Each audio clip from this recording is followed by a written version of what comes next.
Hola a todos, soy la doctora María Jimena Ricati de Sensory Trip y hoy vamos a hablar de cómo lograr que los comensales acepten los fermentados.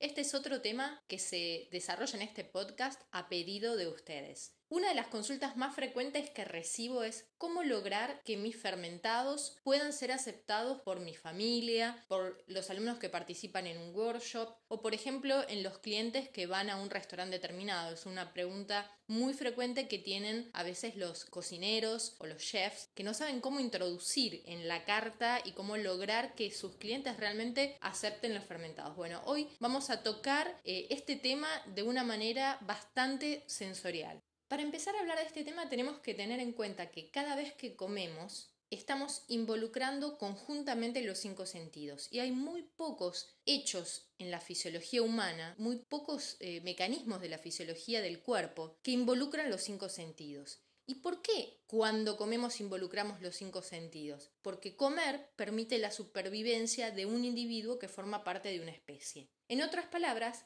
quiere decir que cada vez que comemos estamos involucrando la vista, el olfato, el gusto, el tacto y también el oído. Por eso, en este podcast vamos a ver cada uno de los sentidos, cómo influencian el acto de comer y cómo haciendo pequeñas modificaciones podemos lograr que un alimento, por ejemplo, sea más aceptado. Hoy les voy a dar 15 trucos o tips para lograr que los alimentos fermentados sean más aceptados por los comensales. Y vamos a empezar con el sentido de la vista. Como se suele decir, la comida entra por los ojos y eso es algo que es bastante cierto. De hecho, yo hace un tiempo hice una encuesta a través de la página de Sensory Trip en Facebook y pregunté a mis seguidores cómo era la elección de los alimentos. Si era a través del aspecto del alimento, si era a través del aroma, si era a través de la consistencia, a través del gusto, qué es lo que más los tentaba al momento de elegir qué comer. Y para este público, que es un público predominantemente latinoamericano, lo que rige la elección del alimento o lo que más hace que ese alimento sea elegido es sobre todo el aspecto, es lo que entra a través de los ojos, digamos. Y esto es algo que está bastante arraigado culturalmente y que tiene que ver también un poco con lo que nos resulta familiar. Si, por ejemplo, nosotros viajamos por Latinoamérica o distintas zonas del país, vamos a encontrar que hay platos que se repiten. Por ejemplo, las empanadas. Y si nosotros queremos comer algo, siempre vamos a ir por lo que nos resulta más familiar, lo que nuestro cerebro reconoce como algo a lo que ya estamos habituados. Entonces, es una forma, digamos, de elegir el alimento a través de un reconocimiento que nosotros hacemos por su aspecto. Pero ¿qué pasa cuando nos enfrentamos a alimentos que no conocemos? Por ejemplo, el kimchi coreano, que es un fermentado, o por ejemplo, el natto japonés, que es otro tipo de fermentado, que no los reconocemos en su aspecto. Ya ahí hay algo que nos produce un rechazo, que obviamente tiene que ver con la vista, lo que entra a través de nuestros ojos. Cuando entonces nos enfrentamos a algo que no conocemos, ¿qué es lo que pasa? El cerebro va a tratar de encontrar algo similar. Siempre funciona de esa manera. Va a buscar en su biblioteca de recuerdos algo parecido. Algunas personas, al no encontrar nada parecido, automáticamente tienen rechazo por ese alimento porque su aspecto no les resulta familiar. Pero hay otras personas que funcionan de la manera opuesta. Es decir, ven algo que no conocen y les tienta más aún a probarlo. Por otro lado, hay algo muy curioso que es que el cerebro trata de encontrar en algo que vemos un sabor asociado. Es decir, si nosotros, por ejemplo, viajamos hacia otro lugar y encontramos una empanada, el cerebro asocia esa información visual con un recuerdo de un sabor. Entonces, eso genera más aceptación ya desde el inicio. Pero cuando no tenemos con qué compararlo, por ejemplo, un alimento que no conocemos, que lo vemos y no lo logramos asociar con nada, el cerebro no sabe qué sabor asignarle. Y es ahí donde para muchas personas se genera un freno o una confusión y no se puede seguir adelante. Y eso es un poco lo que pasa con los fermentados. Los que están ahora divulgándose más a través de las redes sociales no son visiblemente familiares. Entonces, al no resultarnos familiares a través del sentido de la vista, no sabemos qué sabor asignarles y ya ahí hay un poco de rechazo inicial. o tal vez también porque el aspecto no nos parezca apetitoso.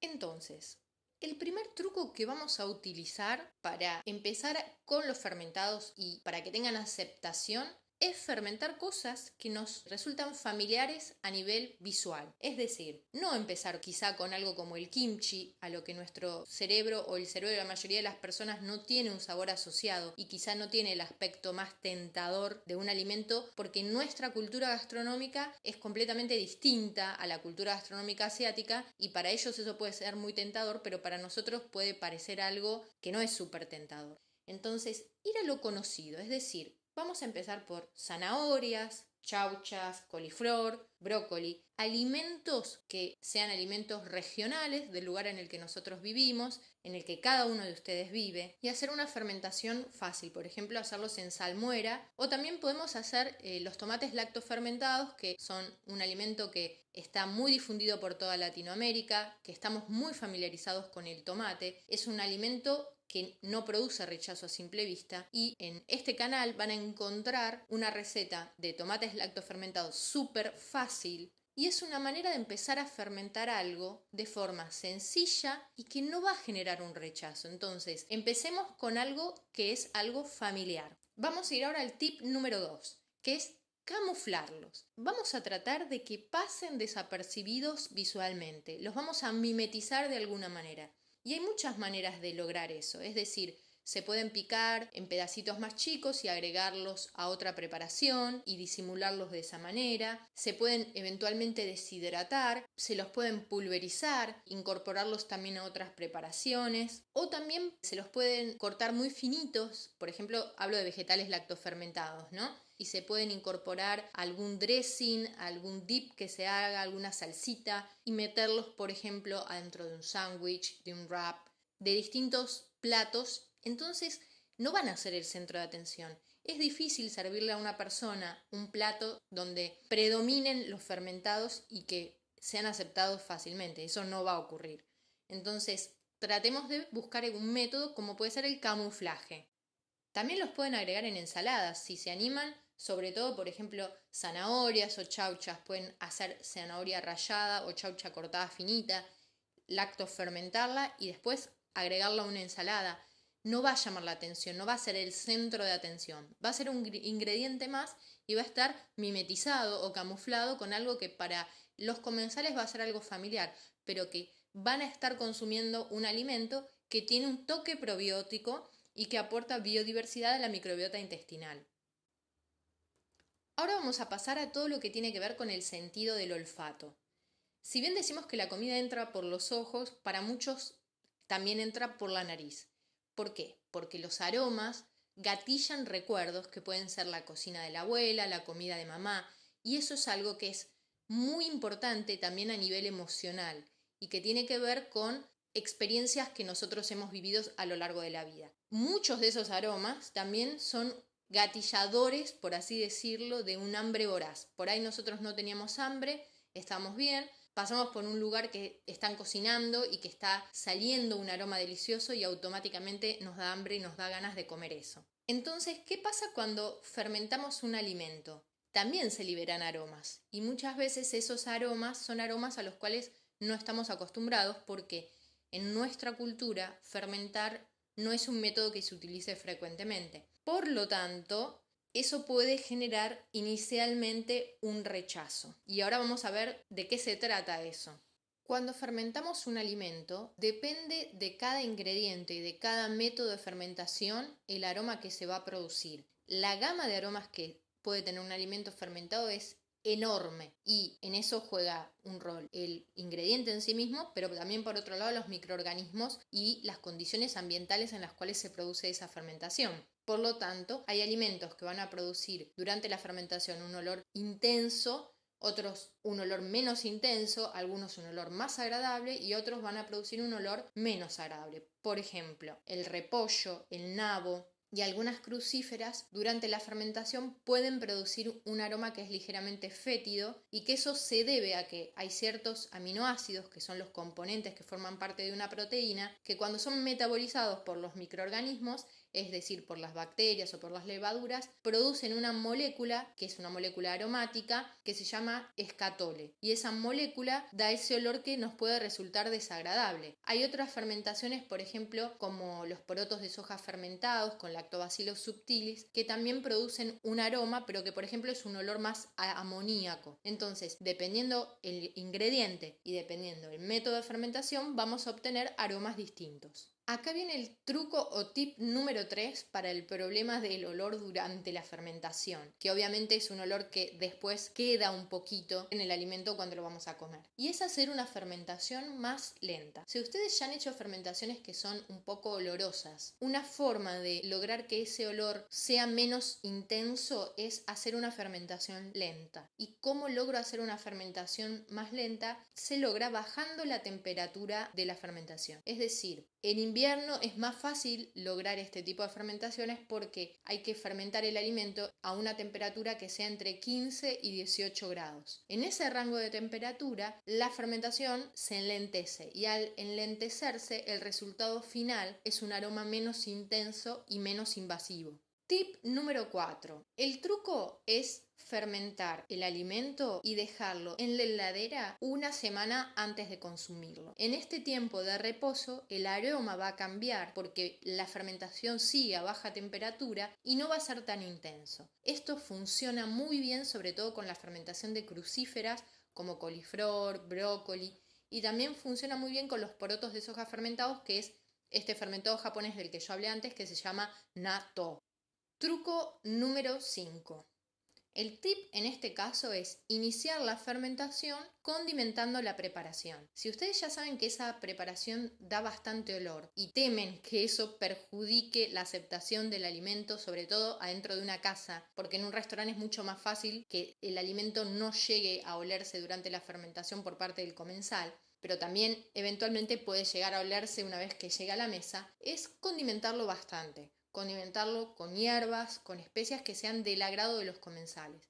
Se puede utilizar albahaca seca, orégano, también se puede utilizar ají molido, se puede utilizar lo que ustedes quieran, lo que sirva para agregar aromas, por ejemplo, las semillas que son las semillas de la planta del cilantro, el coriandro. Eso tiene un olor a limonado que también se puede utilizar en la fermentación y que da un aroma bastante agradable. Déjenlo libre a la creatividad de ustedes y experimenten, pero es un truco que funciona muy bien. Tip número 6. Fermentar otro tipo de vegetales que no den ese perfil aromático que puede resultar desagradable para muchas personas. Una opción es hacer nuevamente los tomates lactofermentados, que dan un aroma increíblemente perfumado, agradable, frutal, floral, y el secreto para lograr eso es agregarle hojitas de albahaca fresca cuando iniciamos la fermentación. Es muy difícil que esto sea rechazado, es muy agradable, es familiar, es una versión mejorada de casi cualquier tipo de tomate y muy pronto vamos a estar publicando acá también recetas para hacer con los tomates lactofermentados, así que no se lo pierdan. Ahora voy a hablar del gusto. Este tal vez sea el factor limitante que vamos a ver que genera en los comensales el rechazo más fuerte. Y eso es porque implica descubrir sabores que no son tan habituales en lo que es la tradición culinaria latinoamericana y sobre todo en los países que han tenido una mayor influencia gastronómica europea. Por ejemplo, cuando fermentamos un alimento, el metabolismo de las bacterias lo que hace es que se produzca mayor cantidad de glutamato y eso es lo que va a dar el sabor umami. Pero también se va a producir ácido láctico y eso va a hacer que también sea ácido el alimento. Y tanto que sea muy umami como que sea muy ácido es algo a lo que habitualmente la gente no está acostumbrada. Tip número 7. Esto se llama efecto por mera exposición. Esto viene del inglés Mere Exposure Effect, que quiere decir básicamente que al exponer a una persona reiteradas veces a un estímulo determinado, que en este caso puede ser la comida, finalmente esa persona se familiariza con eso y termina aceptándolo. Es algo que es muy conocido en lo que es la psicología experimental y que de hecho tiene mucha aplicación en la gastronomía, por ejemplo en lo que es la educación alimentaria para niños, para que puedan lograr aceptar un alimento. Entonces, ¿cómo utilizamos esto a favor Es muy simple el truco. Es por distintos métodos, que son los que estamos viendo a lo largo de este podcast, tratar de que la persona se vuelva familiarizada a comer fermentados. Es decir, encuentre que los fermentados son algo familiar, que siempre de alguna manera u otra aparezcan en la mesa, que estén presentes en el menú, por ejemplo. Entonces, a lo largo del tiempo, por las exposiciones reiteradas, eso que parecía desconocido se vuelve familiar y para el cerebro es una manera de aceptarlo más fácilmente. Tip número 8. Se llama disociación olfativo-gustativa este truco. ¿Y de qué se trata? Básicamente, cuando nosotros comemos un alimento, tiene ciertos aromas y tiene otras cosas que le dan el gusto también, pero no siempre van de la mano. Muchas veces un alimento tiene un olor en particular y cuando lo comemos el gusto es totalmente distinto. Esto es muy común, por ejemplo, en los quesos blandos o los quesos semiduros, gorgonzola, camembert, brie, que tienen un olor que puede ser medio desagradable y después el gusto es totalmente distinto. Pero a veces el aroma ya es una barrera que impide que lo comamos. Entonces se dice que estos alimentos son disociados porque huelen de una forma pero el gusto es distinto. Entonces, ¿qué hacemos en este caso? Lo que podemos hacer si un alimento fermentado, cuando lo hicimos, produjo un aroma que ya sabemos que puede no gustarle a los comensales, es disociarlo. Es decir, hacer que ese alimento tenga un olor distinto. Entonces, podemos agregarle luego de la fermentación otros ingredientes, otros condimentos y hacer que ese aroma se vaya para un lado que pueda ser más agradable para el comensal. Tip número 9. Combinar. En este caso vamos a ver que hay algo de lo que siempre se habla y es el maridaje. El maridaje implica que un alimento tiene ciertas moléculas, esas moléculas dan aroma y esos aromas se llevan muy bien con otros aromas.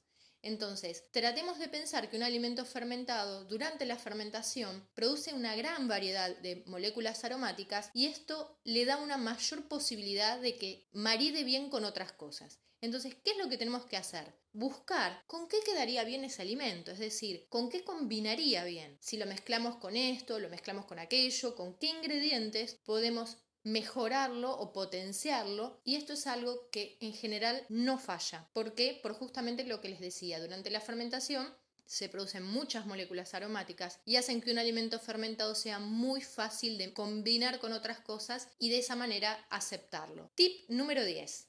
El método de fermentación.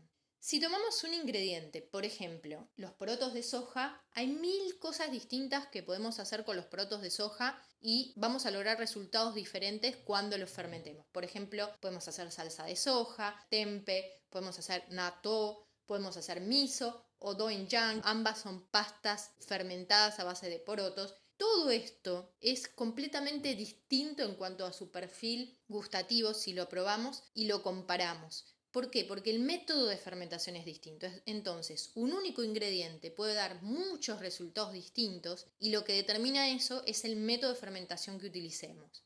Si ustedes hicieron una fermentación con un método y no dio el resultado que ustedes querían y ese alimento no fue aceptado, prueben fermentar ese alimento con otro método de fermentación. Cada método va a dar un perfil olfativo-gustativo distinto, el gusto final va a ser diferente y la posibilidad de que ese alimento pueda ser aceptado aumenta. Seguimos con el tacto. Cuando hablamos de tacto, lo primero que pensamos son las manos, pero en la boca también podemos percibir con el sentido del tacto. ¿Por qué? Porque hay receptores que le envían al cerebro información para que el cerebro sepa cuál es la consistencia del alimento que estamos comiendo. Gracias al tacto, nuestro cerebro sabe si el alimento es crocante, si es blando, si es chicloso, como sea.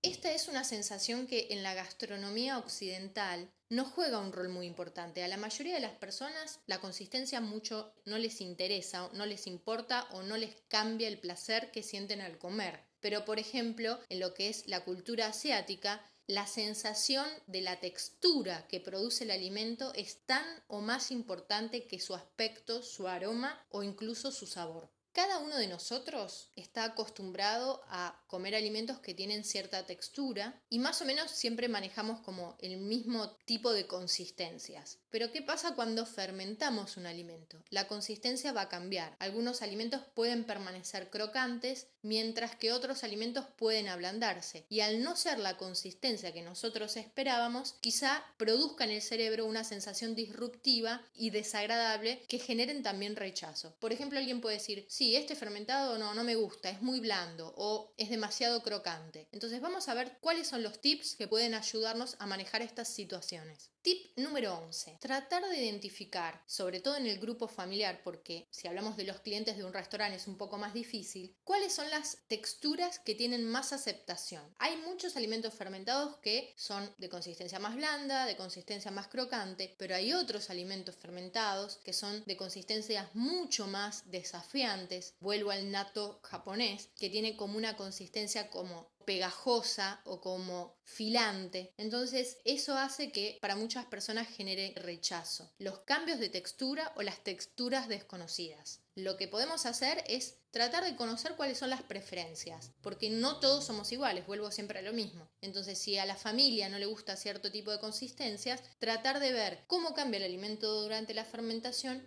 y quedarnos con esos alimentos que se mantienen dentro de las consistencias que a ellos les gusta. Tip número 12. Seguir esa tendencia, es decir, ir a lo seguro. Por ejemplo, si a las personas les gusta que la consistencia sea crocante, tratar de mantener esa consistencia a lo largo de la fermentación. Y para eso hay que tener en cuenta dos cosas. Las fermentaciones cortas, por ejemplo las que se hacen en salmuera, hacen que los ingredientes mantengan su consistencia. En cambio, si hacemos fermentaciones más largas, los alimentos se vuelven más blandos.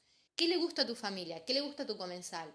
¿Que sea más crocante o que sea más blando? Bueno, en función de eso, cambias el tiempo de la fermentación. Pueden hacer este truco y lograr entonces el resultado que es personalizado para las personas que van a comer ese alimento. Tip número 13. Transformar. ¿Esto qué quiere decir? Si el alimento, por ejemplo, durante la fermentación salió demasiado crocante y a tus comensales el crocante no les gusta o salió demasiado blando, lo que podemos hacer es transformarlo. Y eso quiere decir que podemos cambiar esa textura mixeando el ingrediente, triturándolo y mezclándolo con otros ingredientes para hacerlo que forme parte de otras preparaciones. Por ejemplo, ya sea si es crocante o si es blando, se puede mixear y transformarse en una salsa, mezclarse con otros ingredientes y hacer un dip, un untable, ponerlo en brusquetas, ponerlo en wraps, ponerlo en otras preparaciones. Entonces pasa disimulado. Esa consistencia inicial que no agradaba pasa a ser una consistencia totalmente distinta sin perder sus propiedades probióticas. También pueden optar por otras opciones como deshidratarlo y después pulverizarlo. Entonces es una transformación. Recuerden que si van a deshidratar, para que mantenga sus propiedades probióticas, la temperatura de la deshidratación no tiene que pasar los 40 grados centígrados. El último, que es el sentido del oído, y es sin duda el sentido que menos asociamos con la comida, pero hoy en día cada vez hay más grupos de investigación que se dedican a entender cuál es el rol que cumple el sonido en el acto de comer. Durante la masticación hay sonidos que se van a transmitir a través del aparato auditivo, es decir, se van a conducir por los huesos del cráneo y van a llegar a nuestro oído, y el cerebro va a crear una idea global de lo que estamos comiendo. Si comemos algo crocante, es crocante por dos cosas, porque nuestro oído lo percibe crocante, pero también porque el tacto adentro de la boca percibe la consistencia asociada a ese sonido.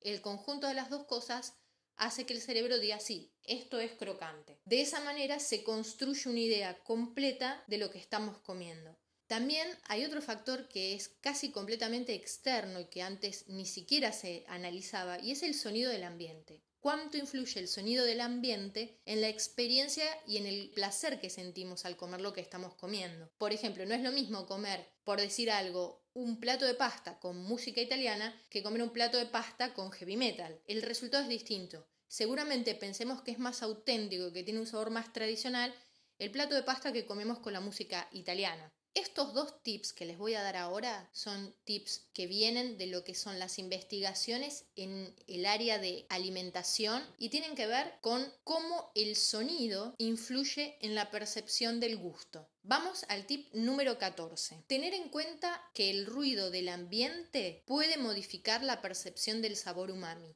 Hay un experimento muy famoso que se hizo con pasajeros que viajaban en un avión y en el ruido que se genera durante el vuelo hay una interacción que hace que el cerebro perciba con mayor intensidad el sabor umami. Pero esto también aplica a cualquier ruido que sea un ruido muy intenso y muy invasivo. Si el comensal no está habituado a comer un alimento fermentado que es rico en umami y además está expuesto a un sonido ambiente muy intenso y muy disruptivo, probablemente haya un mayor rechazo por ese alimento. Entonces, un sonido ambiental tranquilo o no ruidoso, no molesto, hace que un alimento fermentado rico en umami pueda ser aceptado más fácilmente que si lo exponemos al individuo a un ruido molesto mientras está comiendo el fermentado. Esto puede aplicar en una casa, pero con mayor frecuencia puede aplicar en un restaurante o en un lugar donde se come y que por ahí pueda estar influenciado por el ruido que viene de la calle. El tip número 15 está relacionado con lo anterior. Y nuevamente seguimos con esto del ruido. ¿Qué pasa si el ruido ambiente es muy intenso y es lo que yo decía disruptivo? Es decir, que a veces se traduce simplemente como que la persona está molesta o fastidiosa o hay algo que lo incomoda. Piénsenlo de esa manera. Cuando una persona come un alimento fermentado en esa circunstancia, va a percibir con menor intensidad el sabor salado. Entonces esto también puede ser algo que pueda llegar a jugar en contra, porque el alimento resulte menos atractivo o menos apetitoso porque no está lo suficientemente salado. Pero obviamente es algo muy fácil de corregir, simplemente mejorando el audio. Hay dos situaciones muy puntuales en las cuales estos últimos tips pueden jugar un rol mucho más importante de lo que ustedes creen. Primera situación es en el caso de un restaurante. Por ejemplo, muchos de ustedes pueden querer ofrecer fermentados a un grupo de clientes, pueden hacer una degustación, pueden incluso, más allá de un restaurante, pueden incluso en un workshop hacer una parte de degustación de fermentados. Y tienen que tener en cuenta que el sonido ambiental va a influir en la percepción del gusto de lo que las personas van a comer. Y esto parece ciencia ficción, pero no, está demostrado científicamente ya desde hace un tiempo. Tengan en cuenta que el sonido del ambiente puede modificar lo que ustedes están ofreciendo en el plato. La segunda situación, en la cual es extremadamente importante y me parece que es la más importante de todas, es que ustedes estén ofreciendo ese alimento fermentado a personas que tengan alguna condición neurológica como los trastornos del espectro del autismo, en la cual en esa situación la sensorialidad está modificada, es decir, funciona de otra manera, que es distinta al resto de las personas y de hecho no todas las personas que tienen un trastorno del espectro del autismo tienen, digamos, comportamientos similares, sino que varía de persona a persona. ¿Y esto qué quiere decir? Que cada persona es un mundo y hay que decodificarla. Tal vez los estímulos sensoriales auditivos que recibe cuando está comiendo puedan generar una alteración, ya sea en la percepción del gusto o incluso en la consistencia. Y a veces pueden no aceptar un alimento, pero puede ser que no lo esté aceptando porque el ruido ambiente esté modificando de otra manera la percepción del gusto e incluso de la consistencia. Entonces, estar atentos a eso, porque es una herramienta muy poderosa que puede servir para mejorar la aceptación de ciertos alimentos en pacientes con autismo. Bueno, estos fueron los 15 tips, espero que los puedan poner en práctica, que haya sido de utilidad para ustedes y cuéntenme acá en los comentarios cuáles son los problemas a los que ustedes se están enfrentando cuando tienen que dar a probar un fermentado o quieren que sus comensales acepten esos fermentados. Así podemos trabajar sobre ese tema también en otros podcasts. Otra cosa, en la descripción del video van a encontrar bibliografía recomendada con links directos por si quieren comprar esa bibliografía y tiene envío gratuito a todo el mundo. Si todavía no se suscribieron, aprovechen y suscríbanse al canal, así están al tanto de todos los videos que van saliendo y si les gustó, pongan un like. Nos vemos.